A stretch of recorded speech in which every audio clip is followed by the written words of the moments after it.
Ya. Hola chicos, entonces hoy día vamos a ver lo que es la semana 1 a la 3 de dermatología. Veremos tres subtemas, que el primero básicamente es como una introducción, es la anatomía, la fisiología y la semiología de la piel. También vamos a ver lo que son sus estructuras, sus funciones y los anexos. Y también veremos una parte muy importante que es algo que fijo siempre preguntan, que son las lesiones elementales. Y como subtema 2 vamos a ver las micosis superficiales. Y por último, veremos a las dermatosis infecciosas.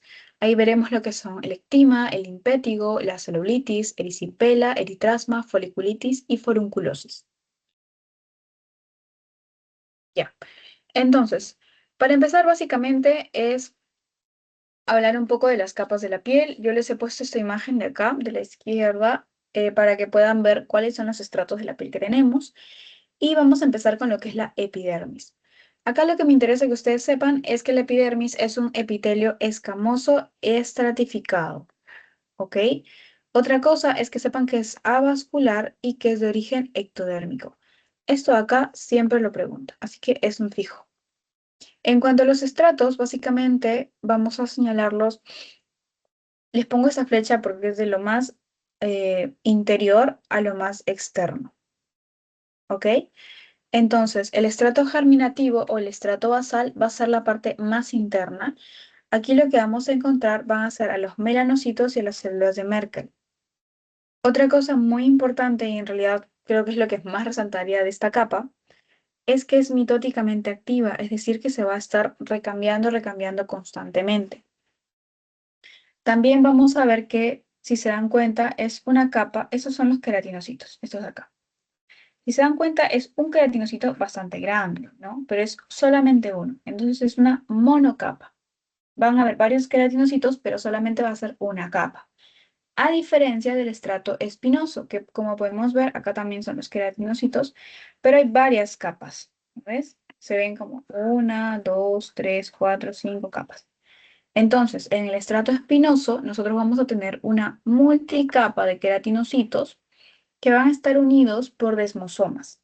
Más adelante vamos a ver las uniones, ¿ok? Pero lo resaltante de esta capa espinosa es las células de Langerhans. Aquí va a ser donde las encontramos. Seguimos subiendo y vamos a encontrar al estrato granuloso.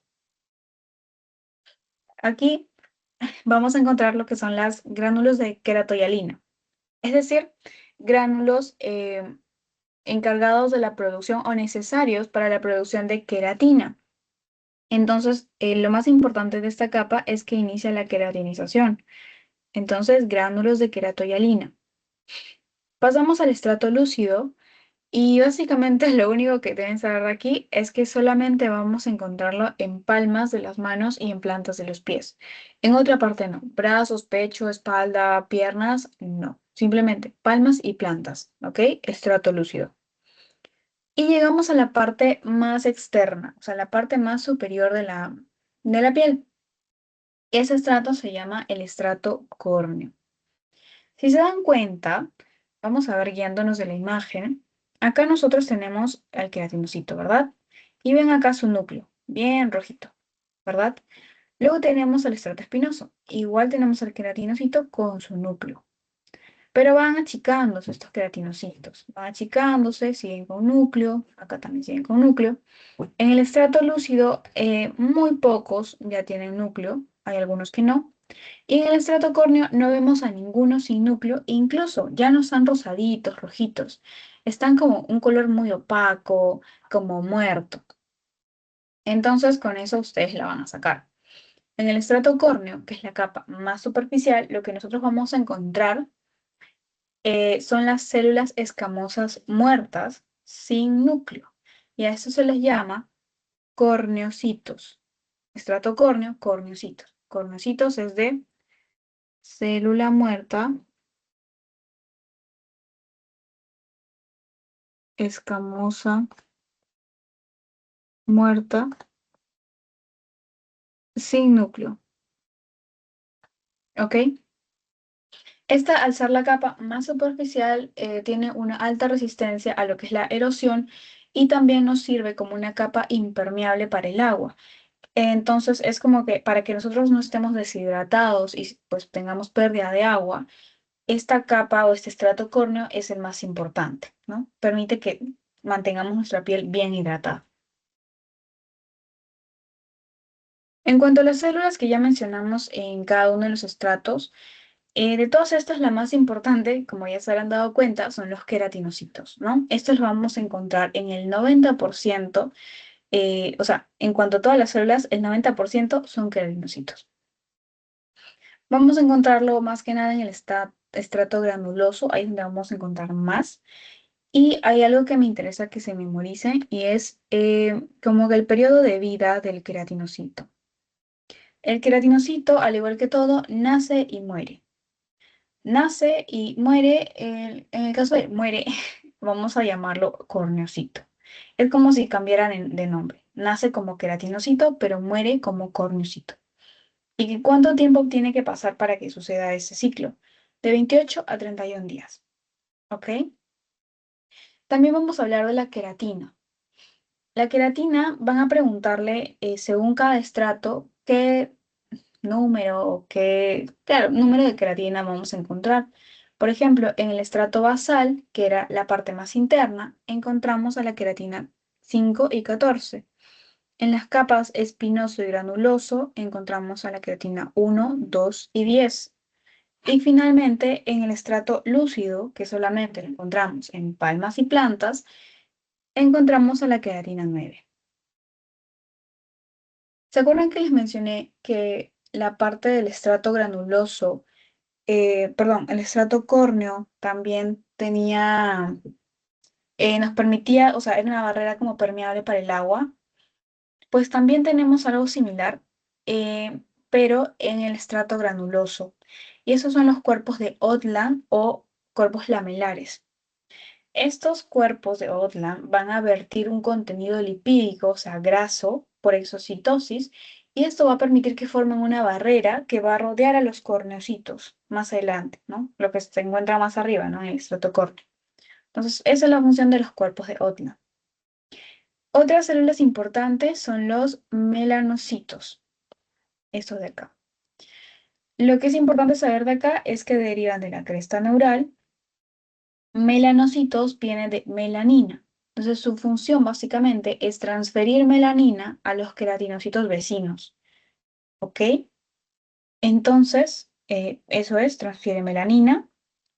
Y más los vamos a encontrar en la capa basal, como vemos ahí en la imagen, o sea, en la capa más interna. Luego tenemos a las células de Langerhans, que son células de origen mesodérmico. Mesodérmico, y más que nada las vamos a encontrar en el estrato espinoso. ¿Cuál es lo importante de acá? Es que su función es formar parte de la inmunidad celular, o sea, es inmunidad. Presentan antígenos a los linfocitos T. Y final, también me había olvidado. Aquí en lo que es la célula de Langerhans, en el examen le van a poner que vamos a encontrar a los gránulos de Birbeck. ¿Ok? Gránulos de Birbeck. Y finalmente las células de Merkel. Las células de Merkel son de origen neuroectodérmico y van a cumplir la función básicamente de ser receptores táctiles.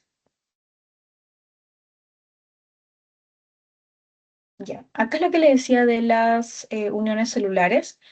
Entonces, tenemos uniones que son ligadas al citoesqueleto de actina, uniones que van a ser en forma de canales de membrana y otras que van a estar conectadas al citoesqueleto de queratina. Ya. Como hemos visto, básicamente la epidermis va a estar formada principalmente por queratinocitos. Entonces, estos queratinocitos, para que se pueda formar como una barrera, pues no que tengamos la piel, necesitan estar muy bien unidos entre sí para poder formar una buena barrera cutánea. Y así podamos evitar que perdamos agua o que entre algún patógeno. Entonces, esto es fundamental, que los queratinocitos estén así, bien pegaditos. Entonces, por eso tenemos estas uniones. Las uniones ligadas al citoesqueleto de actina Aquí lo que se va a conectar básicamente son como microfilamentos de actina, ¿ya? La actina es la que va a permitir dar forma y permitir los movimientos celulares. Tenemos a las uniones adherentes y a las uniones estrechas. Las uniones adherentes van a ser como cinturones, o sea, van a rodear a la célula como un cinturón. Eso hace que sirven para que los queratinocitos se adhieran entre sí y se puedan organizar, ¿no? Los agarra como un cinturón entre cada uno y hace que se puedan adherir. También ayuda a posicionar a los desmosomas, que son los que unen realmente a los queratinocitos. Entonces, para eso sirven las uniones adherentes. Por otro lado, las uniones estrechas o tight junctions van a servir como un cierre, o sea, así como un cierre totalmente hermético, porque van a ser los encargados de bloquear el paso de líquidos y sustancias entre las células. ¿Ya? Van a ser como una barrera que va a poder filtrar si pasa este líquido, pasa esa sustancia o no. También regula lo que son las proteínas, para que las proteínas puedan entrar o salir de la membrana o de las células. También para eso sirven las uniones estrechas. Y pasamos a lo que son las uniones conectadas al citoesqueleto de queratina. Básicamente estos son dos: desmosomas y a los hemidesmosomas. De aquí en realidad lo único importante es saber que los desmosomas unen queratinocito con queratinocito, como un pega-pega que une a uno de los dos. Les da fuerza, le da resistencia para que la piel no se pueda desgastar fácilmente.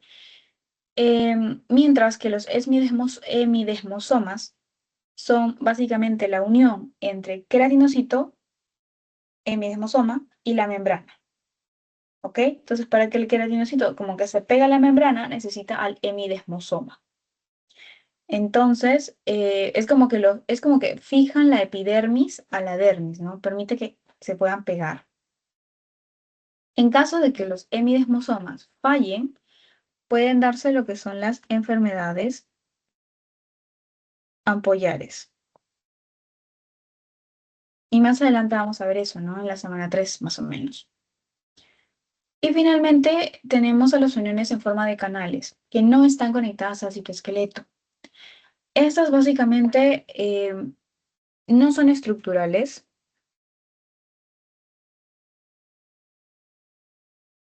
sino son comunicantes. O sea, son importantes para la comunicación. Vamos a subrayar eso. Entonces, son canales que van a estar formados por conexinas y van a permitir el paso de iones, nutrientes, moléculas que son pequeñas entre las células vecinas. Van a ser muy numerosas esos canales en la capa espinosa, porque aquí van a haber células vivas y células activas. Entonces, a raíz de este movimiento van a permitir que haya este paso de iones nutrientes. Una vez que estamos en la capa córnea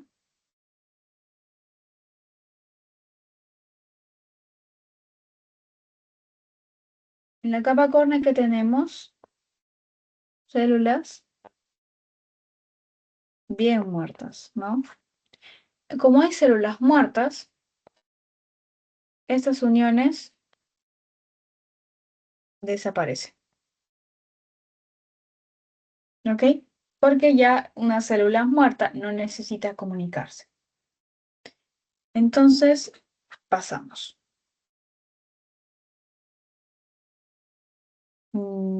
Ya, a ver. Entonces, siguiente. Vamos a ver lo que es ya acabando todo lo que es la epidermis. Pasamos a un poco más profundo que es la dermis. Lo más importante de acá son los anexos. Tenemos al folículo piloso, a las glándulas sudoríparas y a las glándulas sebáceas. Lo que más me interesa de acá es la glándula sudorípara, ¿ok? Porque esa la vamos a poder separar en ecrina y apocrina.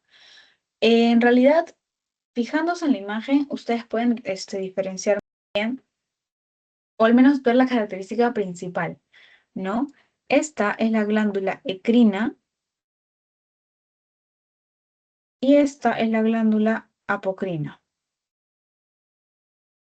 A simple vista pueden ver una diferencia, ¿verdad? La glándula ecrina desemboca directamente fuera de la epidermis. En cambio, por acá está, esta es la epidermis. Y esto ya más adentro es la dermis. Esta es la hipodermis. Ok, entonces, como se dan cuenta, las glándulas están a nivel de la dermis, pero van a desembocar, por ejemplo, la eccrina directamente, sin ningún bache, ningún retraso, directamente hacia la epidermis.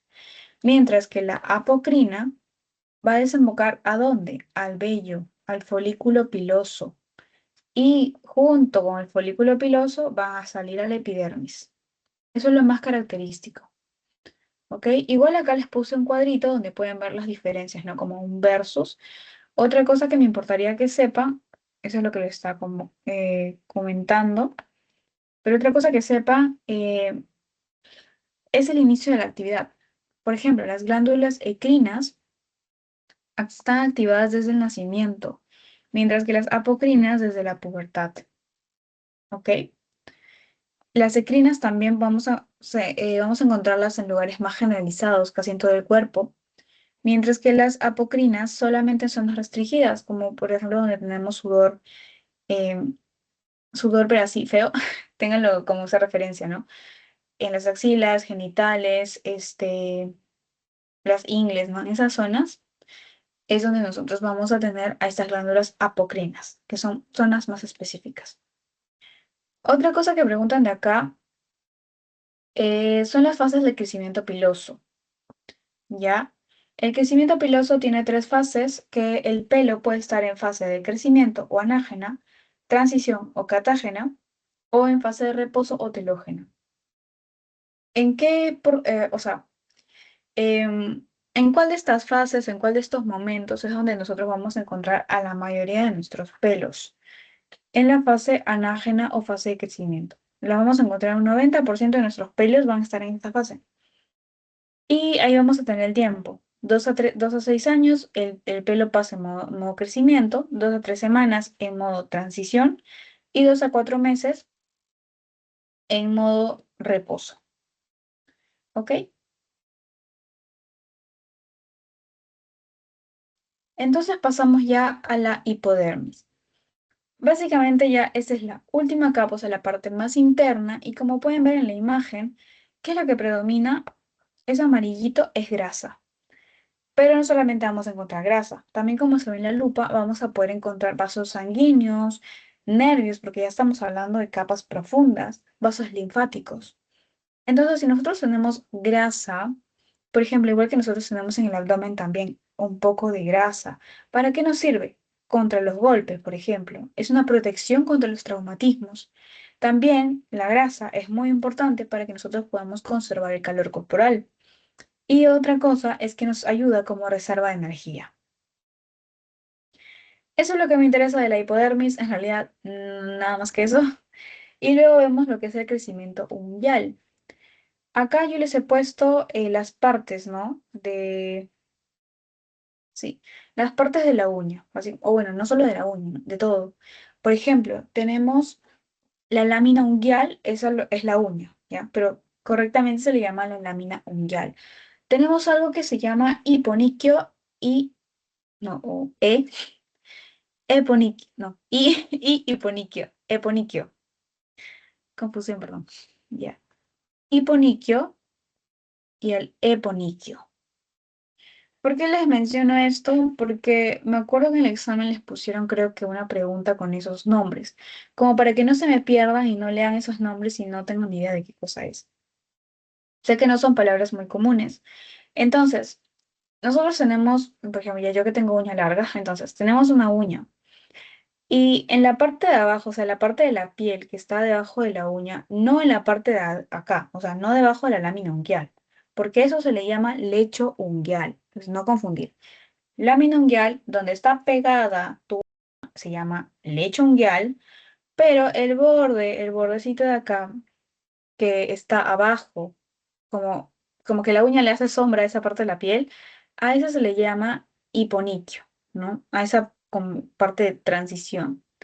Mientras que a la parte de transición de acá, como la cutícula, que está acá, pues no en el borde donde inicia la uña, pero está uña con piel, a esa zona se le llama eponiquio, que es cutícula, básicamente, ¿no? Eso, y bueno, lúnula se le llama la parte, pues, mm, la parte más cercana a de la uña, que está más cercana a la piel, ¿no? La primera, como que la primera parte de la uña, lúnula. Lo importante de aquí es que sepan la velocidad de crecimiento, básicamente que sepan que las uñas de las manos crecen más rápido que las uñas de los pies. Por ejemplo, las manos pueden crecer de 2 a 3 centímetros más o menos por mes, mientras que los pies solamente 1 milímetro, ay, perdón, 2 o 3 milímetros por mes, mientras que los pies solamente 1 milímetro por mes. Entonces, al momento de hacer un reemplazo total de la uña, o sea, de que este borde, mi lúnula llegue pues, hacia afuera, o sea, lo último, y se recambie totalmente mi uña, para que esto pase en las manos dura 6 meses, mientras que en los pies dura 18 meses. Entonces es bastante la diferencia.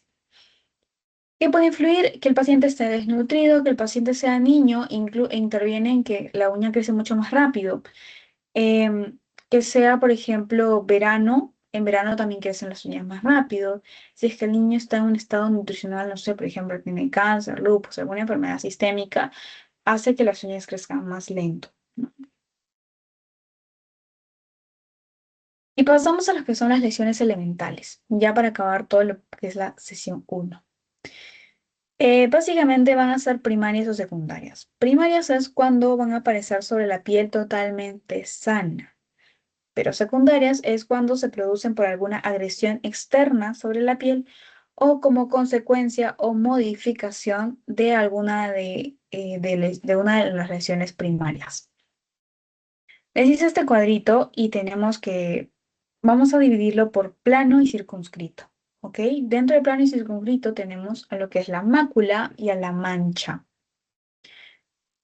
Básicamente su diferencia es por el tamaño. Mácula es menos de 1 centímetro y mancha es más de 1 centímetro.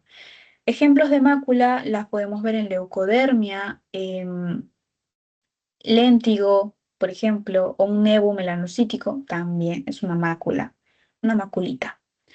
En cambio, una mancha ya puede ser, por ejemplo, cuando hablamos de vitiligo, o sea, si son pues, más grandes, el melasma, que vamos a ver más adelante también, que son pues, manchas a nivel facial, y la mancha capilar, cuando un bebito recién nace y tiene como manchitas ahí en la cara, ya también, esa es una mancha. Son básicamente cambios de color que no tienen relieve, no tienen consistencia. Simplemente es como un cambio de color, nada más. Luego vemos lo que es la elevación palpable. Y aquí tenemos a la pápula y a la placa. Una pápula es menos de 1 centímetro y una placa es más de 1 centímetro. Ejemplos de pápula pueden ser el molusco contagioso, un acrodón, una verruga, por ejemplo. Y característico de la pápula es que en realidad va a desaparecer sola y no va a dejar una cicatriz. ¿Ya? En el caso de la placa, un ejemplo bastante clásico de placa es, creo yo, la psoriasis. No sé si han visto o si no, buscan en su Google y buscan psoriasis y ahí les van a salir, ¿no? Son como parches, yo les llamo parches, pero son placas, ¿no? Parchecitos donde está la lesión, ¿no? Parches de lesiones. Lesiones en parche. Queratosis seborreica también, que son como lunares, pero que tienen cierto relieve y que se les llama placas, o líquenes. Cuando se liquenifica la piel, se forman como placas también. También se le puede llamar placa cuando se juntan un montón de pápulas y a ese conjunto se le puede llamar placa. Pasamos a la lesión elevada, pero con contenido. Hasta ahora solamente han sido lesiones planas y lesiones elevadas, pero sin contenido. En este caso, vamos a ver a las pústulas, por ejemplo, la vesícula, ampolla, flictena. Su nombre lo dice pústula de pus, es decir, que acá hay una infección, ya hay un componente infeccioso, un componente purulento. Entonces va a ser una elevación de la piel con contenido purulento, ¿no? El pus. Eso de ahí creo que es bastante característico. Ustedes siempre ven con un granito que se ve así, medio acuoso por dentro, pero amarillito, es fijo que es pus, ¿no? Entonces eso se le llama pústula. Pero cuando tiene contenido líquido, pero no es pus, en este caso tiene un contenido claro, por ejemplo, es una vesícula. Las vesículas normalmente miden menos de 1 centímetro, son así como en la foto. Es una elevación con contenido líquido claro, puede parecerse como una pequeña ampolla. Puede ser intradérmica o en la dermis superficial. Y un ejemplo bastante característico de una vesícula es lo que les sale a los pacientes con herpes, ¿no? Se salen bastante vesículas. Ampollas. Las ampollas, las vesículas son como más chiquitas, menos de 1 centímetro. Grado 2, vamos a decirlo así, es la ampolla. La ampolla es de 1 centímetro a 5, ¿ya? De 1 a 5. La vesícula menos de 1. Ampolla de 1 a 5. Y luego veremos a la flictena, más de 5. Entonces, la ampolla, creo que todos hemos tenido una ampolla, ¿verdad? Así cuando te raspas con el zapato está ahí constantemente raspando, pues, no sé, tu tobillo, el dedo chiquito, y ahí normalmente salen las ampollas, ¿no? Fácil normalmente ha sido más en mujeres, pero ya. Entonces, igual, esta es una elevación de contenido líquido claro, es muy característica en lo que son los pénfigos, y también puede ser intra o subepidérmica. Y finalmente, una flictena.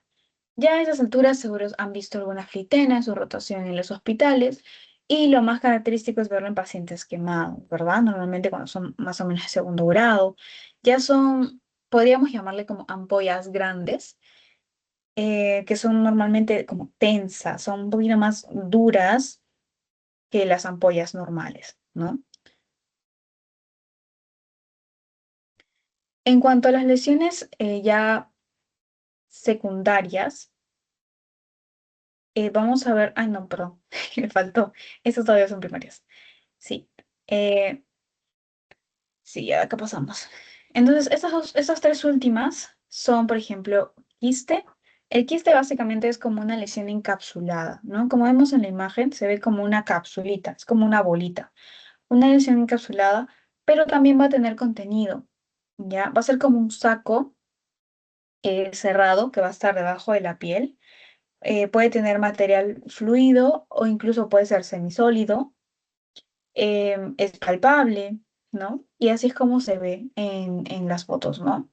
Si se dan cuenta, afecta a esta parte de acá. Vamos a señalarla. Recuerden, esto es la hipodermis, esta es la dermis y esta es la epidermis. Si se dan cuenta, llega básicamente a la epidermis, ¿verdad? Ajá.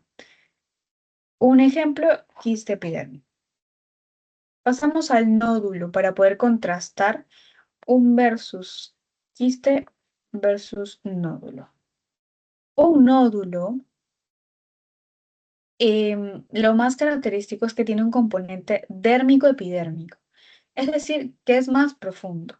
Se dan cuenta, ya acá está tocando más a los vasos, ¿verdad? Ya infiltra más a los vasos. Entonces, es más profundo que un quiste. Igual es una lesión, pero en este caso ya es más sólida, casi siempre sólida. Es palpable, es circunscrita y mide más de 1 centímetro. ¿Ok? Eso es un nódulo.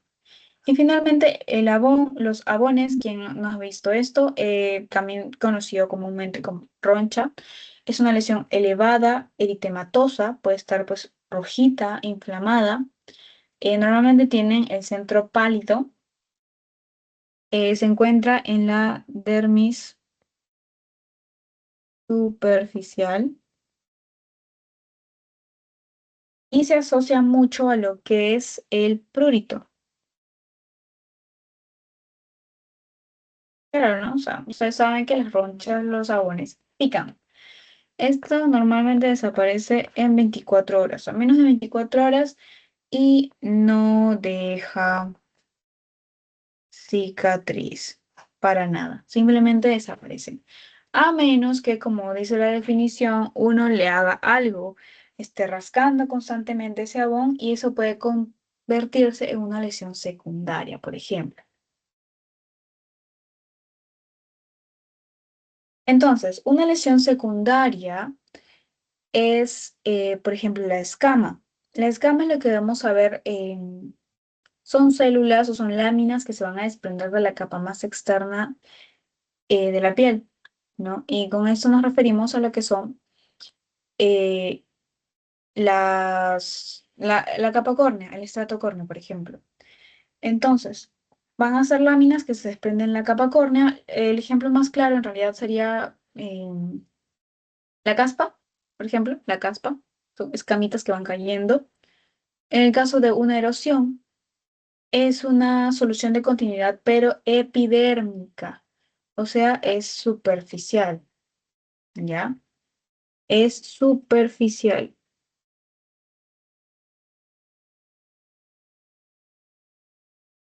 y no deja cicatriz. No hay cicatriz. Lo que nosotros podemos verlo es en el herpes genital, vemos erosiones, porque el paciente puede estar ahí con las vesículas que le salen, se puede erosionar también la piel. Ya. En cuanto a la costra, bueno, todos hemos visto una costra, es el resultado básicamente de que haya una desecación de exudados, que puede ser sangre, serosidad, puede ser pus, todo eso seco se va a desecar y se va a formar como una capa, ¿no? Todo esto mezclado y eso va a ser la costra. Luego, cuando hablamos de una escoriación, básicamente una escoriación es esto, igual también es superficial, pero esta de aquí es autoinfligida. ¿Y por qué autoinfligida? Porque básicamente se va a dar porque el paciente va a estar rascándose, rascándose o manipulándose mucho esa zona y eso va a generar una escoriación, ¿no? Por eso esto también se caracteriza mucho por tener prurito.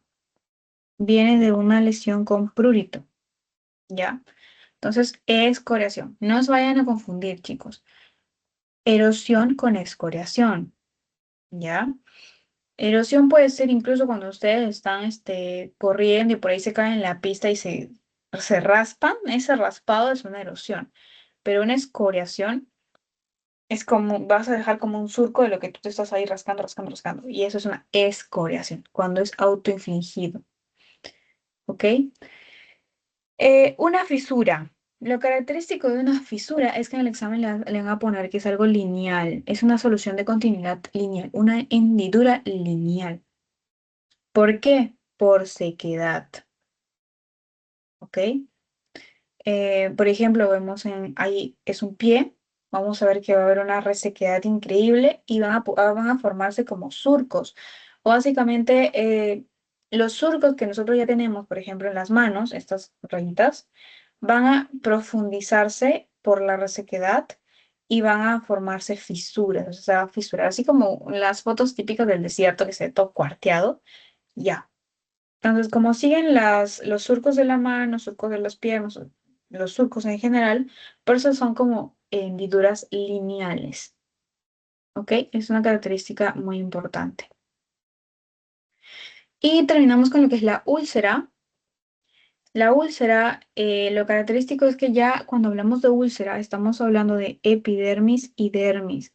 La úlcera ya, si se dan cuenta en la imagen, se come bastante parte de la piel. Entonces, si yo tengo una lesión así de profunda, es obvio que me va a dejar cicatriz, ¿verdad? La liquenificación. La liquenificación es como modificación del grosor. Básicamente, en la liquenificación la piel se vuelve más gruesa, se engrosa, las líneas naturales que tiene la piel se acentúan más y mayormente se da por rascado crónico también. Mientras que por otro lado, la atrofia es todo lo contrario, por eso les puse estas flechitas de acá. Son como un versus, porque en la atrofia se adelgaza la piel, ya no se engruesa, se adelgaza. Esto hace que la piel se vea más arrugada, más lustrosa. Lustrosa es como que brilla la piel. Vamos a ver pérdida de colágeno, ¿ya? Entonces, todo esto, estos factores van a generar que la piel se note como en depresión, o sea, en depresión, como una depresión de forma localizada, ¿no? Donde esté atrófica la piel, se va como hundir, ¿no? A eso le llaman depresión. Creo que el ejemplo más claro es en los pacientes que han tenido acné, por ejemplo, estos pacientes luego se les quedan como unos huequitos acá en el cachete. No sé si han visto, creo que sí, es bastante común. A eso se le llama atrofia también, ¿no?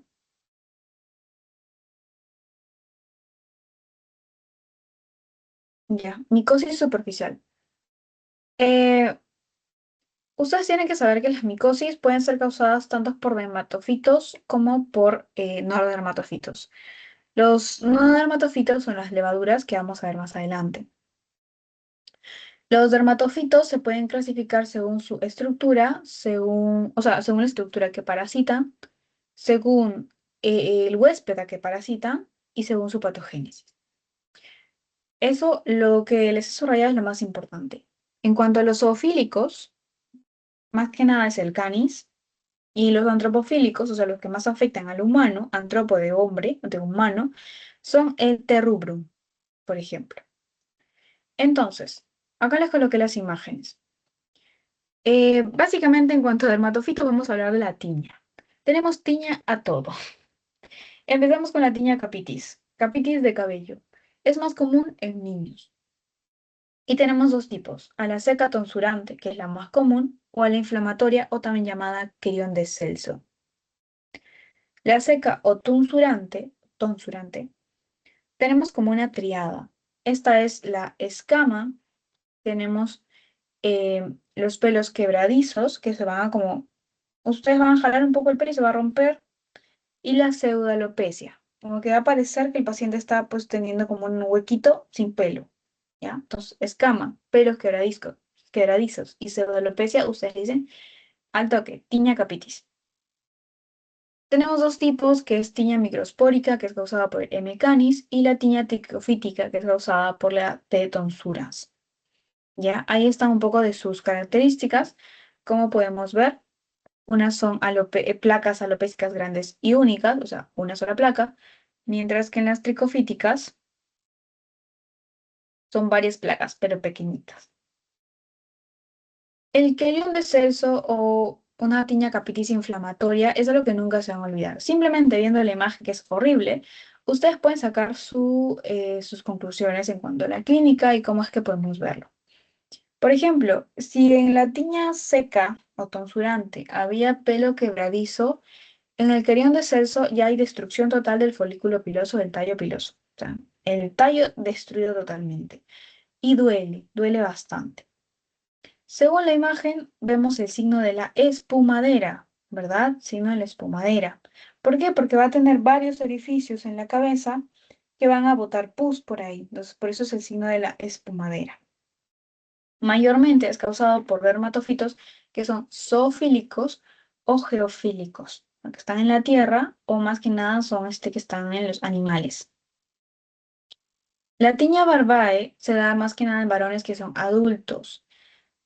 Eh, la tiña de barba se da más que nada por dermatofitos que son zoofílicos. Entonces, como son más que nada pues, en animales, o sea, los de animales, no es tan común que se dé esta tiña en las zonas en las zonas urbanas. Es más común que se vea en zonas rurales, ¿no? Donde se cría ganado, se crían ovejitas, entonces, porque son más dermatofitos zoofílicos. Luego tenemos a la tiña crural. La tiña crural es como vemos en la imagen, en las zonas, por ejemplo, en la ingle, en el pubis, en la parte de las nalgas, nosotros vamos a ver la tiña. Entonces, esta tiña es la segunda tiña más frecuente y es causado por el eflocusum o el terrubrum, o sea, el antropofílico. Y finalmente, la tiña corporis. Esa también es una que bastante van a ver en su rotación, si es que todavía recién la van a empezar. Eh, Esta básicamente afecta a las zonas de la piel que no tienen pelo. Va a ser como una placa eritemato escamosa y va a tener las características de que va a crecer de forma excéntrica. Es como si fuera pues, de adentro hacia afuera, excéntrica, y va a formar lo que es el signo de la mancha de aceite, ¿ya? Y el signo de la mancha de aceite hace referencia a que esta lesión va a tener un centro poco activo, porque si se dan cuenta, su centro está como medio pálido o un rosadito más claro, ¿verdad? En cambio, en el borde se ve un rojo intenso, que se ve como eritematoso, activo, ¿no? Entonces, el centro en activo y el borde activo me dan el signo de mancha de aceite, ¿ok? Y solamente se ve en la tiña corporis. ¿Cuál es la tiña más común? La tiña pedis. Ya, ok, no se confunda. La tiña corporis la van a ver bastante, pero no es la más común. Es la pedis. ¿Y es causada por quién? Por el terrubrum. No se olviden que es el antropofílico. Vamos a tener tres formas clínicas de la tiña pedis. Las interdigitales, que vamos a tener descamación en las zonas entre los dedos, interdigitales. Normalmente mayor se ve más en lo que son el quinto y el cuarto dedo. O sea, dedo chiquito, acá. Entonces, entre estos dos dedos se nota más las interdigitales. Luego tenemos a la de tipo mocasín. Esta va a ser así, acá, en el borde del pie. Va a haber una descamación que va a estar bien delimitada porque no va a subir pues, por todo el pie. Vamos a ver esa zona blanca, hiperqueratósica. Incluso pueden haber pápulas o eritemas, ¿no? Entonces, todo eso es en el borde de la planta del pie. Y por último, tenemos a la de tipo vesículo ampollosa. Aquí, pues como su nombre dice, vesícula, ampollas. Vamos a ver ampollitas, pápulas redondeadas, pero en el arco plantar, en esta parte. No se olviden. Vesícula ampollosas, arco. Tipo mocasín, el borde lateral. Interdigitales, entre los dedos. Piña manus es, bueno, también no es muy común en realidad, más común es en la mano derecha, pero no se ve mucho. Acá está el tratamiento. Básicamente es que pueda tomar el paciente su antimicótico. Para el querión de seso, que ya como vemos tenemos pus, entonces ya tenemos una infección, ahí utilizamos el antibiótico, una cefalosporina, si es necesario. En las tiñas corporis, en lo del signo de la mancha de aceite, lo normal es utilizar imidazoles tópicos de forma localizada, ¿no? Si yo tengo una tiña corporis por aquí, me echo mi cremita por acá. Eso se le llama tópicos, cremita. Mientras que si yo ya estoy teniendo varios brotes por ahí de tiña capitis en varias partes del cuerpo, ya podría utilizar lo que es el fluconazol, por ejemplo, ¿no? Eso ya es a nivel sistémico. Y las onicomicosis, bueno, es los hongos en las uñas, ¿no? Ahí les coloqué, el diagnóstico es con un cultivo de garza burao. Lo que voy a hacer es básicamente es hacer como un raspado de uña, así sea en la mano o en los pies. Se le hace su raspado y con eso se le manda al laboratorio y puedo averiguar de qué hongo estamos hablando. En cambio, cuando hablamos de no dermatofitos, tenemos a la pitiriasis versicolor y a la cándida. En cuanto a la pitiriasis, básicamente sale en población más joven. ¿Y cuál es su causante o quién es el que yo tengo que tenerle así ojo? Es a la malacesia furfur. Jóvenes y malacesia furfur, puedo sospechar de una pitiriasis versicolor. ¿Y cómo se ve? Así se ve. Lo que va a pasar es que esta malacesia, que es un hongo, va a desarrollar como que una enzima que va a interferir con la producción de melanina o de frente va a destruir a los melanocitos. ¿Ok? Entonces, esa es la patogenia, más o menos. Ojo que esto no se contagia. Normalmente, ¿dónde vamos a ubicar este pitiriasis? En la espalda, cuello, hombros, pero en palmas, plantas, no. Pues, todos lados menos palmas y plantas. El tratamiento no es muy importante, no creo que les pregunten, pero puede ser igual con imidazoles, pues no, porque estamos hablando de un hongo, igual. Imidazoles tópicos. En cuanto a la candidiasis, tenemos que la ubicación normalmente es a nivel del tubo digestivo. Y en cuanto a los patógenos, el más común o el más hallado normalmente en el laboratorio es la Candida albicans. Y podemos tener en forma de intértrigo candidiásico, candidiasis orofaringea o Muget y candidiasis vulvovaginal. Cuando vemos un intértrigo candidiásico, vamos a ver placas básicamente que están bien delimitadas, ¿no? Acá está la imagen. Van a ser plaquitas bien delimitadas con un borde claro, exudativas, pueden ser pruriginosas, pueden picar y normalmente las vamos a encontrar en zonas de pliegues. Cuando es la candidiasis orofaringea, pues a nivel de la boca, mayormente, esto no es muy común, es raro que se pueda encontrar en pacientes que están totalmente sanos. O sea, es más común encontrarlo en pacientes inmunosuprimidos, en lactantes, o sea, pacientes muy bebitos o pacientes muy ancianos, pacientes que tienen VIH, que están con cáncer, tratamientos depresores, ¿no? Ahí se le puede encontrar esta candidiasis orofaringea. Pero si yo tengo un paciente que está totalmente sano, en realidad difícil. Y finalmente la candidiasis vulvovaginal es bastante frecuente y bueno, no, creo que saben los síntomas, leucorrea, prurito, eritema vulvar, pero eso básicamente para que lo tengan en cuenta, ¿no? La candidiasis. Y ya para acabar, vamos a ver las dermatosis infecciosas. Em, las dermatosis infecciosas tenemos para empezar a la ectima. Y hay una cosa que tienen que diferenciar, que es la ectima con el impétigo. Acá está. La ectima es una forma, una variante del impétigo, ¿ok? Pero es como su variante profunda, ¿ya? Y no ampollosa. ¿Por qué? Porque más adelante vamos a ver que el impétigo tiene formas, no ampolloso y ampolloso. Entonces, el ectima es la forma profunda y forma no ampollosa del impétigo. Entonces, como es profunda, ¿llega a dónde? A la dermis. Lo que más me va a importar es que su agente es el S-piógenes, ¿verdad? ¿Y cuál es su característica? Así como vemos aquí en la foto, vamos a ver una úlcera. Pues claro, llega a la dermis, ¿de acuerdo? La úlcera se comía epidermis y dermis, casi gran parte, esa es la hipodermis. La úlcera, ¡pah!, se comía todo esto. Entonces vamos a ver una úlcera en sacabocado y va a tener una base necrótica, sin todo negrito, base necrótica. Eso lo van a poner en el examen y ustedes al toque van a marcar que es un ectima. O sea, no hay más. ¿Dónde se localiza normalmente? Miembros inferiores. Le van a poner que encuentran una úlcera con base necrótica en las piernas. Ya, ectima. ¿Cuál es su tratamiento? Dicloxa o cefalexina. Nada más con el ectima. Mientras que el impétigo es una infección pero superficial, no es tan profunda como el ectima. ¿Y qué es lo característico? Que esta sí es contagiosa, por si acaso.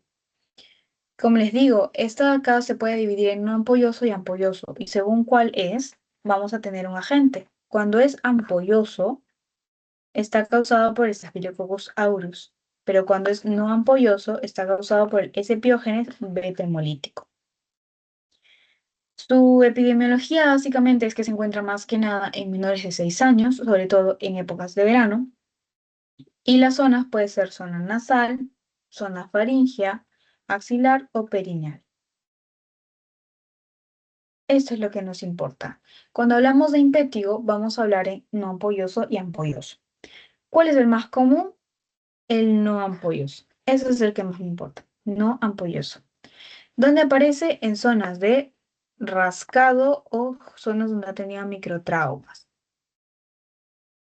Si se dan cuenta, acá dice, en el 70% de los casos es no ampolloso y afecta más que nada a niños, ¿verdad?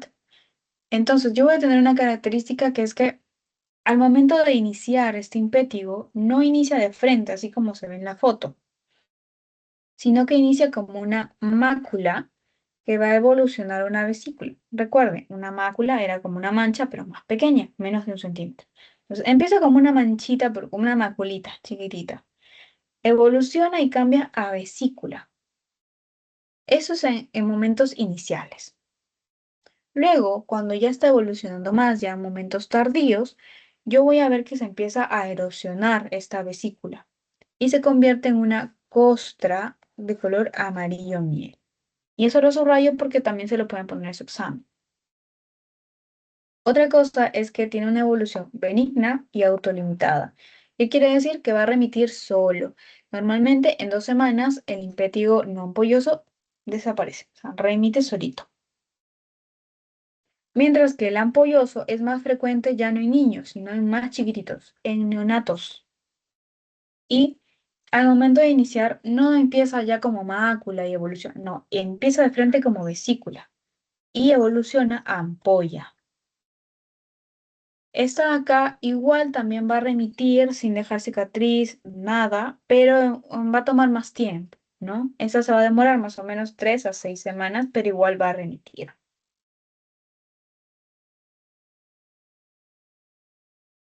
Ya falta poco. Entonces, pasamos a lo que es la celulitis, erisipela y eritrasma. Vamos a prestar mucho ojo a lo que es la celulitis y a la erisipela, ¿ok? Porque básicamente se confunden en esas dos, porque se ven muy parecidas. O sea, es verdad. La celulitis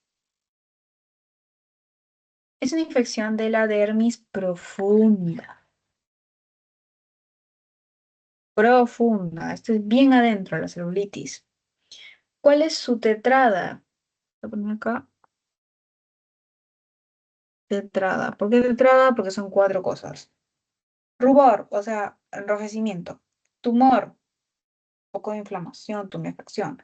Calor, tocas esa parte caliente. Y dolor. Esas 4 me pueden dar un índice de que es una celulitis. Em, ¿Cuál es su característica? Bordes mal definidos. Se ve como bordes difusos, como que acá empezó, por acá termina, por acá también. Entonces, ese tipo de cosas me refiero con bordes mal definidos, ¿ok? Y esa es una característica muy importante que lo va a permitir diferenciar. ¿Dónde es que vamos a ubicarlo más que nada? En la cabeza, en el cuello y en las extremidades. Y su tratamiento, su dicloxa y su clindamicina. Mientras que la erisipela, si se dan cuenta, más parece como si pusiera, no sé, como si te pusieras una media, que se nota que llega hasta acá. Por ejemplo, de acá a acá, ¿verdad? Entonces, la erisipela es una variación de la celulitis, pero esta es una variación superficial, que esa no va hasta profundidades, es superficial. Es más común que se dé en extremos de la vida, o sea, recién naciditos o ya muy ancianos. ¿Y dónde es que lo encuentro? En cara y en miembros inferiores. Su característica, como les digo, se nota, vamos a ponerle como una media, se nota que es delimitada, o sea, estos sí tienen bordes que son notables, bordes delimitados. ¿Y cómo lo trato? Con penicilina. Penicilina. Y el eritrasma. El eritrasma también es una infección bacteriana, pero de tipo superficial. Esta de acá es poco contagiosa. Y lo que vamos a ver es como la imagen, ¿no? Van a ser manchas que son medias marrones, medias rojizas. Vamos a encontrar incluso escamas, vamos a ver la sequedad, deshidratación, donde más que nada en zonas intertriginosas, es decir, en los pliegues, las axilas, las ingles, por ejemplo. Entonces, ahí vamos a ver el eritrasmo, así es como podemos diferenciarlo, por ejemplo. ¿Cuál es el agente? El Corynebacterium minutissimum. ¿Ya? Y esto tiene una evolución crónica, asintomática. El paciente puede no tener síntomas, simplemente tener esa plaquita ahí, esa manchita, y no se trata y esto no va a remitir, ¿no? Y ya para terminar, otra cosa que quiero que sepan su diferencia, por favor, chicos. Foliculitis, forunculosis. Foliculitis viene de folículo.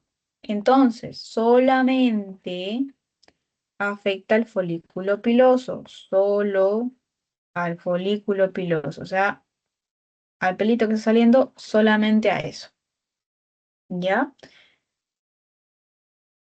Puede ser superficial o profunda, en realidad eso no pregunta mucho, pero en realidad lo único que tienen que saber de la foliculitis es que solo afecta al folículo.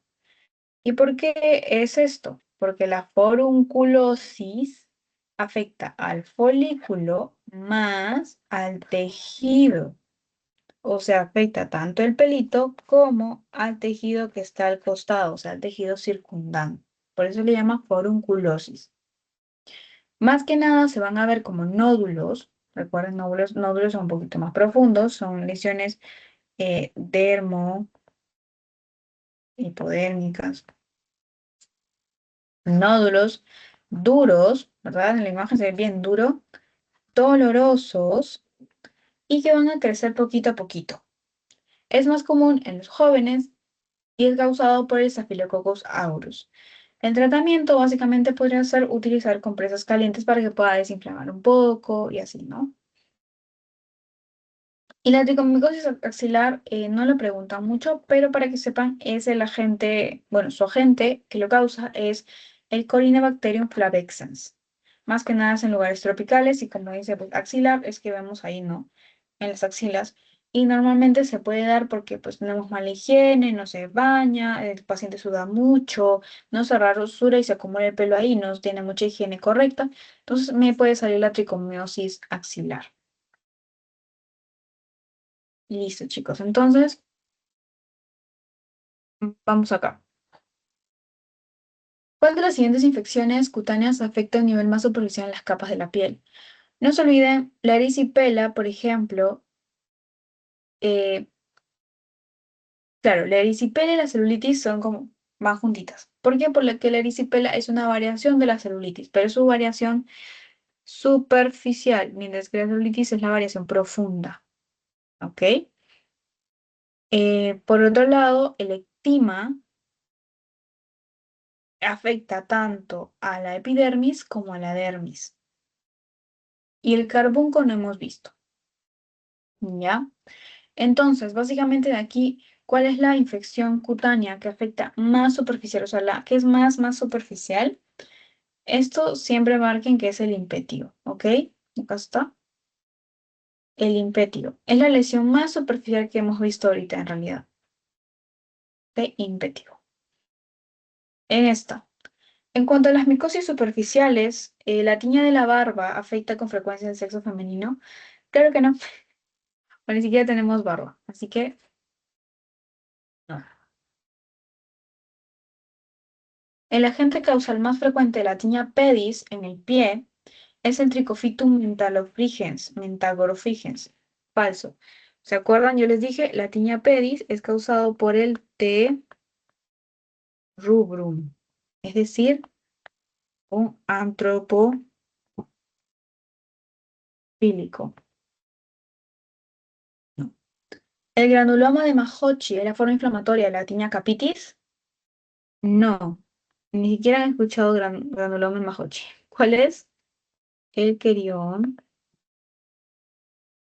de Celso. Las variantes de la tiña pedis son intertriginosas, sí. Disidriformes e incógnita, no. Es intertriginosas, mocasín y la vesículo ampollosa. Este es en el borde de la planta y este es en la parte plantar. Falso. Entonces, es la C. La tiña de la barba es causada por dermatofitos zoofílicos. Muy bien. Por eso es que es más común que se dé en zonas rurales. Con respecto a las micosis, con respecto a las micosis superficiales, ¿cuál es lo correcto?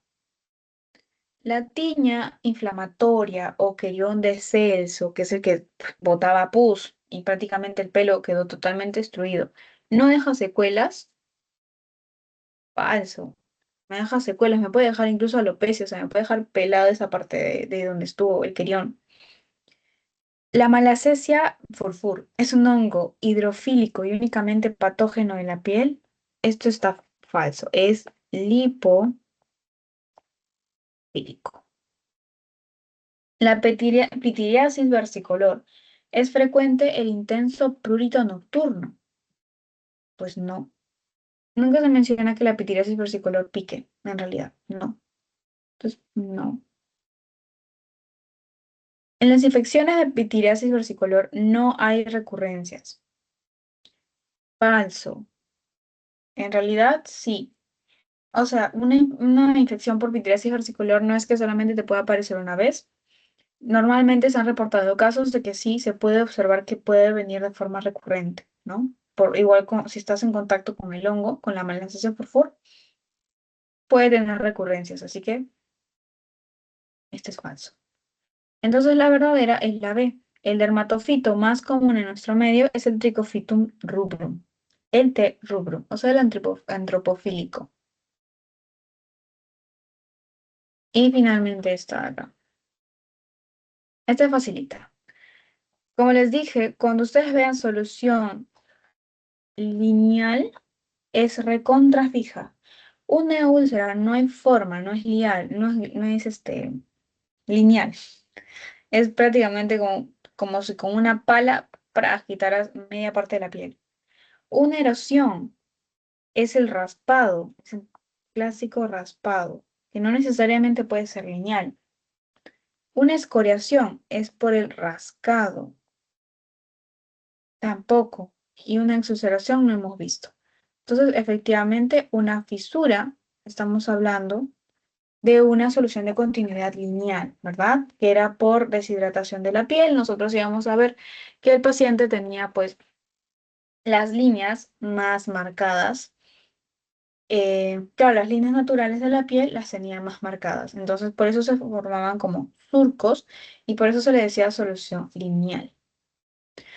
Ok, chicos, entonces eso sería todo por hoy. Vamos a ver acá. Les voy a pasar el post-test y ya con eso terminaríamos. Voy a dejar de grabar.